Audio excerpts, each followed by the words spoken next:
আজকে গাছ থেকে একাকি কলা পেড়ে নিলাম। তো দেখো কলাটা। তো হ্যালো এভরিওয়ান, কেমন আছো তোমরা সবাই? আশা করছি ভালো আছো তোমরা। তো আজকে আমাদের গাছ থেকে একাকি কলা পাড়লাম। কি এটাই ভেবেছিল তো তোমরা থাম্বনেলটা দেখে? তো একদমই না ফ্রেন্ডস, এটা আমি গাছ থেকে কলাটা পারিনি, এটা আমার বাবা আমাকে বানিয়ে দিয়েছিল মাটি দিয়ে। তো দেখো বাবা কি করে কলাটা বানাচ্ছে। তো দেখো বাবা একের পর এক এভাবে কলা রাখির বানানোর জন্য এভাবে একের পর এক কলাগুলোকে বানিয়ে নিচ্ছে মাটি দিয়ে। তো দেখতে থাকো তোমরা কিভাবে কলাগুলোকে বানাচ্ছে আমার বাবা।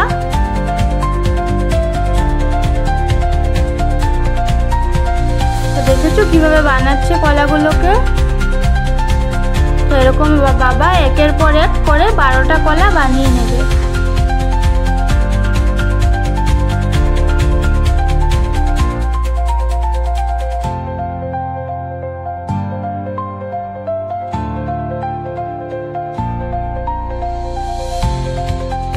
আমি বাবাকে বলেছিলাম যে কম করেই বানাও, তো বাবা বললো না কলা রাখি তো 12টাই থাকলে ভালো লাগে, তো 12টাই বানাবো কলা।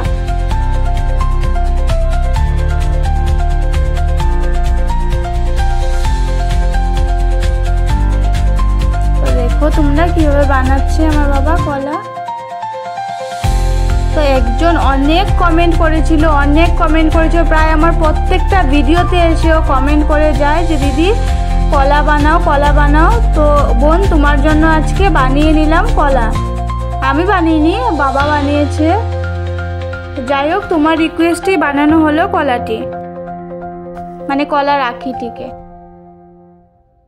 তো দেখো বাবা এখন একের পর এক সব কলাগুলোকে জুড়ে নেবে এরকম করে, একটা মানে কলা রাখির শেপটা দিয়ে নেবে এটাতে। তো দেখো এটা করতে করতে একটা ভেঙেও গেছিলো, এটাকে আবার জোড়া লাগিয়ে তো এটা দিয়ে আবার বানিয়ে নেবে কলা রাখিটা। তো এইটা তো হয়ে গেছে। তো বাবা বললো এখন আমি আর পারবো না, তুই অল্প করে নে, মানে ব্রাশ দিয়ে অল্প প্লেন করে নিচ্ছি এটাকে। তো দেখো এভাবেই হয়ে গেল কলা রাখিটি কমপ্লিট। আমি একটু কাপড় দিয়ে এটাকে মসৃণ করে নিচ্ছি। যতই ব্রাশ বলো যাই বলো, কিন্তু সুতির কাপড়ের যে টুকরোগুলো হয় না, ওটা দিয়ে মানে প্লেন করলে আমার কাছে জানি না কেন ভালো লাগে এটা দিয়ে করলে। তো দেখো শুকিয়ে যাওয়ার পর দুটো কলা ভেঙে গেছে। তো আমি এগুলোকে আবার জুড়ে নিচ্ছিলাম। তো একটাকে জুড়তে গেছিলাম, তো এটা হয়নি, একটা আবার লেগে গেছিলো। তো দেখো তোমরা, তো প্রথমে আমি ইয়েলো কালার দিয়ে একটা করে নিচ্ছি। প্রথমে কোটটা দিয়ে নিলাম।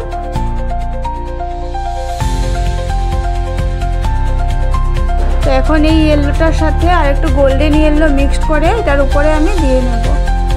তো দেখতে থাকো তোমরা কলা রাখিটা কেমন হয়েছে। তো যদি আমার ভিডিওটা ভালো লেগে থাকে তাহলে অবশ্যই সাবস্ক্রাইব করতে কেউ ভুলো না, আর কমেন্ট করে জানিও কেমন হয়েছে।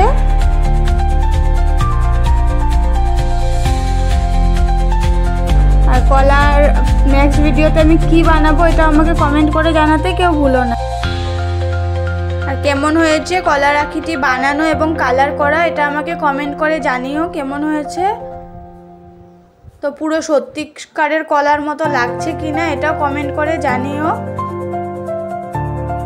আর তোমরা একটা কমেন্ট করলে অনেক ভালো লাগে।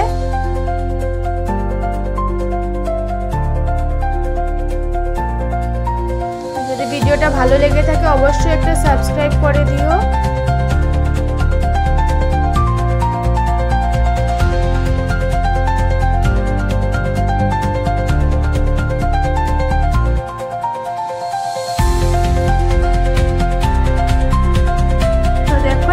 কলার পিছন দিকগুলোতে কালো রং দিয়ে অল্প ইসে করে দিলাম এগুলোর উপরে।